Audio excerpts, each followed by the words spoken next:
जय श्री कृष्णा दोस्तों, राधे राधे। आपका फिर से स्वागत है आपके अपने चैनल लड्डू गोपाल में। आज मैं आपके सामने एक ऐसी सच्ची घटना लेकर आई हूँ। लड्डू गोपाल जी की एक ऐसी बाल लीला लेकर आई हूँ जिसे सुनकर अगर आपके घर में भी लड्डू गोपाल जी है तो आप भी दौड़े दौड़े उन्हें जाकर गले से लगा लोगे। जी हाँ, एक ऐसी सच्ची घटना जिसे सुनकर मैंने अपने लड्डू गोपाल जी से और भी लगाव ज़्यादा कर दिया है। तो ये कहानी है, ये सच्ची घटना हमें शेयर की है रिधिमा जी ने। रिधिमा जी ने हमें बताया कि वह जब छोटी सी थी तो उनके घर में उनकी दादी, उनकी माँ और उनकी चाची रहा करती थी। वह रोज़ पूजा पाठ किया करती थी, लेकिन उनके घर में लड्डू गोपाल जी नहीं थे। लड्डू गोपाल जी नहीं थे, लेकिन उनके घर में सभी भगवानों की दिल से पूजा की जाती थी। अब कभी कभी उनकी मौसी आया करती थी उनके घर। उनकी मौसी के पास बहुत ही सुंदर बाल गोपाल थे। उनकी मौसी अपने बाल गोपाल जी को, अपने लड्डू गोपाल जी को अपनी बहन के घर ज़रूर लाया करती। रिधिमा जी कहती हैं कि मैं उनकी लड्डू गोपाल जी की सेवा बहुत किया करती थी। जब वो मेरे घर आते थे मैं मौसी को बिल्कुल भी हाथ नहीं लगाने देती थी। सारा काम लड्डू गोपाल जी का खुद करती थी। मेरा मन ही मन बहुत ही उत्सुक रहता था कि क्यों ना मैं भी अपने घर में एक बाल गोपाल ले आऊँ। मैं अपनी माँ को कहती थी तो मेरी माँ कहती थी जब तेरी शादी होगी तभी तो लड्डू गोपाल लेके आना, अभी तुम इन्हीं की सेवा कर लो। कुछ दिनों के बाद मेरे घर वाले मेरा रिश्ता पक्का कर देते हैं। जैसे ही मेरी एंगेजमेंट होती है तो मुझे पता चलता है कि जिस घर में मेरी शादी होने वाली है वहाँ भी एक छोटे से बाल गोपाल हैं। बस इतनी बात सुनकर मेरा मन इतना खुश हो जाता है कि चलो यहाँ तो ना सही, लेकिन मैं वहाँ जाकर अपने लड्डू गोपाल जी की बहुत ज़्यादा सेवा करूँगी। जैसे ही मेरी शादी होती है मेरे ससुराल में मेरे ससुर जी, मेरे पति और एक मैं ही थी। हम 3 जने थे और एक हमारे बाल गोपाल थे। मेरे बाल गोपाल जी जो मेरे ससुराल वाले लड्डू गोपाल थे उनकी सेवा मेरे ससुर जी किया करते थे। मेरे ससुर जी रोज़ उन्हें नहलाते धुलाते और उनका श्रृंगार करते थे, उन्हें भोग लगाते थे। रिधिमा जी बहुत खुश थी कि चलो अब यहाँ पर मैं लड्डू गोपाल जी की सेवा बहुत दिल से करूँगी। अब ऐसे ही चलता रहा। कुछ दिनों के बाद रिधिमा देखती हैं कि वहाँ पर उनके ससुर जी उनके लड्डू गोपाल जी को मार्केट से भोजन लाकर भोग लगाते हैं, तो उन्हें वो अच्छा नहीं लगता है। एक दिन वह अपने ससुर से जाकर पूछती है कि पापा जी, आप लड्डू गोपाल जी को बाजार से ही कुछ भोग सामान लाकर ही क्यों भोग लगाते हैं? मेरी मौसी तो लड्डू गोपाल जी को जो घर में सबसे पहले बनता था सबसे पहले लड्डू गोपाल जी को भोग लगाया करती थी, लेकिन पापा जी आप तो कभी घर में जो बनता है उसका कभी भोग ही नहीं लगाते, ऐसा क्यों पापा जी? तो उसके ससुर जी बताते हैं कि बहू, जब तेरी सासू माँ थी तो तेरी सासू माँ रोज़ लड्डू गोपाल की सेवा किया करती थी। रोज़ सुबह उठती थी, लड्डू गोपाल जी को स्नान कराती, उनका श्रृंगार करती और उन्हें अच्छा अच्छा भोग बनाकर खिलाती थी। लेकिन उनके जाने के बाद अब मेरे सर पर ही सारा काम आ गया, लड्डू गोपाल जी की सेवा भी करनी और काम भी संभालना। मेरे पति और मेरे ससुर जी कि एक फैंसी डिज़ाइनिंग की दुकान थी, तो वे दोनों वहीं पर ही जाते थे। तो मेरे ससुर जी कहते हैं कि मैं तो सुबह जल्दी लड्डू गोपाल जी को नहलाता धुलाता और मार्केट से सब कुछ खाने का लाता और इनका भोग लगाकर दुकान पर चला जाता। अब बहू जितना मुझसे बन पड़ता मैं लड्डू गोपाल जी का उतना करता। तो रिधिमा जी ये सब सुनकर कहती हैं, पापा जी अब से हम अपने लड्डू गोपाल का ऐसा नहीं करेंगे। हम अपने लड्डू गोपाल को घर में स्वच्छ अच्छा सा भोजन बनाकर अपने लड्डू गोपाल जी का भोग लगाएंगे। अब मैंने लड्डू गोपाल जी का सारा काम अपने सर ले लिया। मैं रोज़ सुबह जल्दी उठती, नाश्ता बनाती, लड्डू गोपाल जी को भोग लगाती और रोज़ उनको भोजन खिलाती, नहलाती धुलाती, उनके लाड लड़ाती। अब ऐसा रोज़ चलता रहा। एक दिन सुबह के समय मैंने अपने लड्डू गोपाल जी को नहला धुलाकर भोग लगाकर बैठा दिया। कुछ टाइम के बाद मेरे पति और मेरे ससुर भी अपने काम पर चले गए, तो उस समय मैं घर अकेली थी। मेरे पास मेरी भाभी का फ़ोन आता है और मेरी भाभी कहती है कि दीदी, मम्मी की तबीयत ज़्यादा ख़राब है, उन्हें चक्कर आ गए हैं, इसलिए हमें उन्हें हॉस्पिटल में लेके आना पड़ा, तो आप जल्दी से हॉस्पिटल आ जाइए। अब मैंने ये सब सुना तो मेरे हाथ पैर काम ना करें। मुझे कुछ समझ नहीं आ रहा था कि माँ की तबीयत एकदम से ऐसे कैसे ख़राब हो गई। मैंने तुरंत अपने पति के पास फ़ोन किया। मैंने अपने पति से कहा कि ऐसे माँ की तबीयत ख़राब है, मैं हॉस्पिटल जा रही हूँ।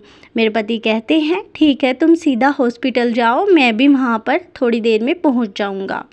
मैं फिर से चलने की कोशिश करती हूँ तो मेरा एकदम से ध्यान मेरे लड्डू गोपाल जी पर पड़ता है।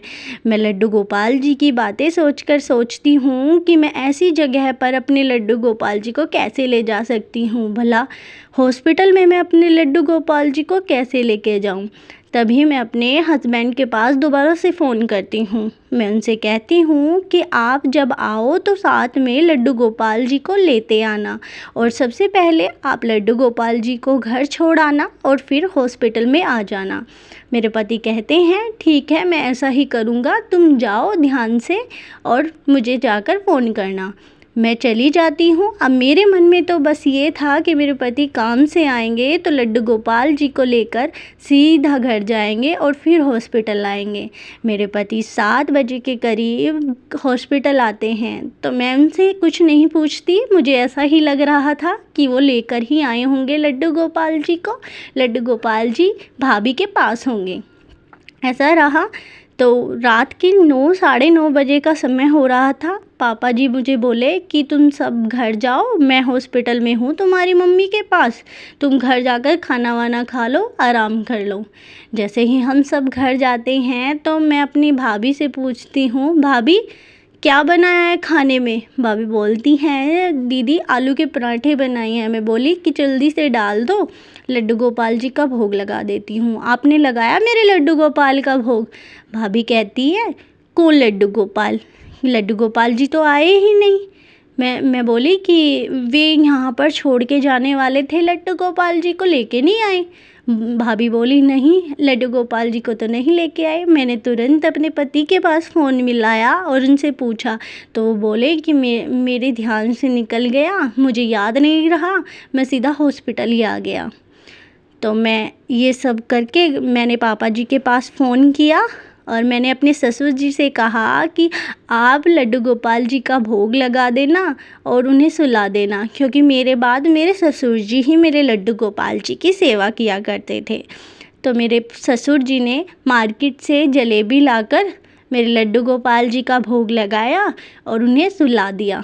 अब मैं भी खाना खाकर ही लेटी थी कि रात को मुझे तकरीबन 3 साढ़े 3 बजे के बाद एक ऐसा सपना आया कि मेरे सपने में कोई छोटा सा बच्चा बहुत तेज़ रो रहा है।